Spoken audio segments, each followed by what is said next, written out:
How do you think? Volleyball? Thank you guys. I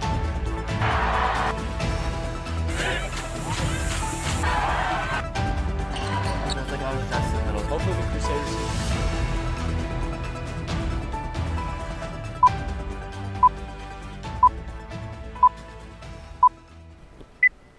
Good morning, Faith Lutheran. I'm Joseph Benson. And I'm Lindley, and welcome to this week's broadcast. You know, after spring break, it's tough for upperclassmen to get back into the rhythm of school and sports. You said it, Lindley. Senioritis is in full effect for a lot of students, but a problem with that is some like to use AI technology to make schoolwork easier for them. Shay reports on how artificial intelligence is having an effect on students. Hi Crusaders, it's Shay with the Flnn, and right now I'm outside of Popeyes where they have stepped into the future with AI taking your order. Has AI gone too far? Let's go see what you guys think. Want to make it a combo with a side and a drink? With AI on the rise, it is being used for both positive and negative things. Students are using it to cheat, which teachers do not appreciate, but it is also being used at drive-thrus. For example, some Popeyes will take your order with AI.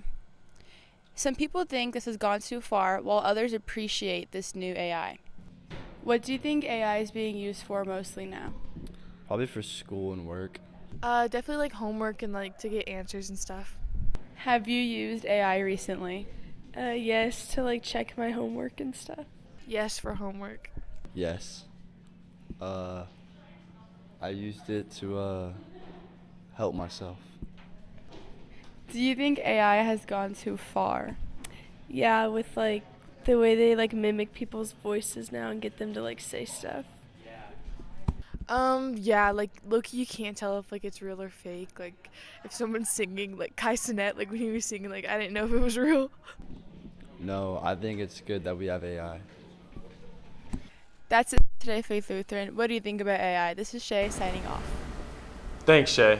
AI is pretty cool with what it can do, but one thing it can't do is make a good meal. That's true. I've never had ChatGPT make me some fast food before. But hey, luckily for Faith students, Food Truck Madness comes every spring and students are given a different option than normal cafeteria food. Ethan tells us more. Hey Faith Lutheran, I think one of the main things that every student here looks forward to every year is the food trucks. Let's see what's one of their favorites. How do you guys prepare for this event? We wake up early and we get everything cut up. So you have to chop up all the vegetables, make chili. What else? At the commissary. That's the commercial kitchen. Load up the coolers, ice. We make homemade strawberry lemonade. Basically just get everything ready so we can serve you guys fast. We just stick a bunch of dogs and make a bunch of batter and hope that we sell everything before we get here, you know. What's your favorite thing on your guys' menu? The Chihuahua. My favorite thing is the hot link. It's a little spicy, a little bit nice. And why should people come to your guys' truck over the other trucks? Because we make fast, delicious hot dogs that you can't find anywhere else. I think we're pretty fast, so if you want to get food real quick, come here.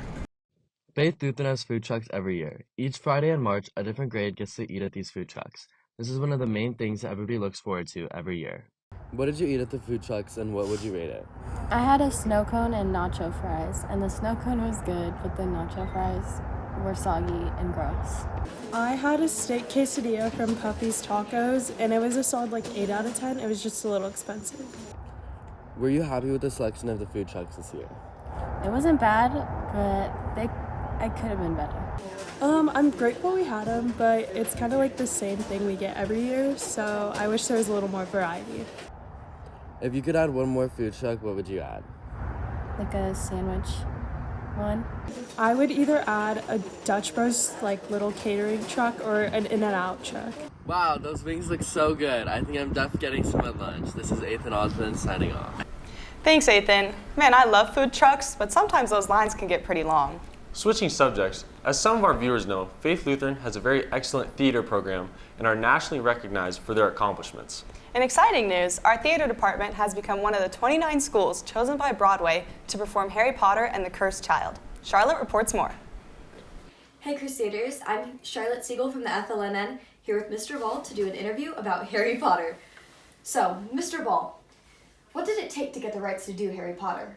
Well, it's interesting because Harry Potter is not available for amateur productions like high school.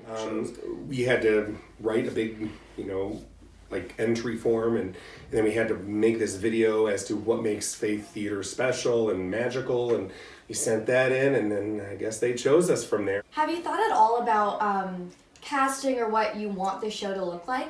Yeah, casting is interesting because I never try to precast anything. I always just try to take demographics in mind. So we are indeed hoping that anybody who's a Harry Potter fan out there, maybe that's never even done theater before, would maybe consider auditioning, especially guys, because it's Harry Potter, got a lot of boy roles, and it's a play, not a musical, so hopefully that'll be appealing to some people. Yes. And so I hope maybe that is appealing to anybody who's out there who thought, before I graduate, everybody always wants to go off having had a rich experience of activities and stuff they've done in high school. It'd be nice for that Renaissance man or woman to put that on their resume as well. So we hope you guys come out and audition. And what does funding look like for this? Because we are the only school in Nevada that gets to do this, do we get extra funding? Well, it's funny because funding is something that I will always go on the record and say that our administration at Faith is very supportive of the fine arts, and they do a really good job of funding and giving us plentiful budgets so that we can do good shows here. Yeah. So for every show, there's a different budget. Yeah. And so we budgeted this one knowing what special effects we were going to plan on doing and knowing what kind of magic it was going to take to put this on right. Mm-hmm. And the administration was very, Dr. Book met with me and we did a great job putting together a plan for next year. So it should be a great show. And is this only for conservatory members? Because I know a lot of your shows you have to be in conservatory, and there's only typically 1 or 2 shows a year that you don't have to be in conservatory for. So what does it look like? I'm glad you brought this up because that's inaccurate.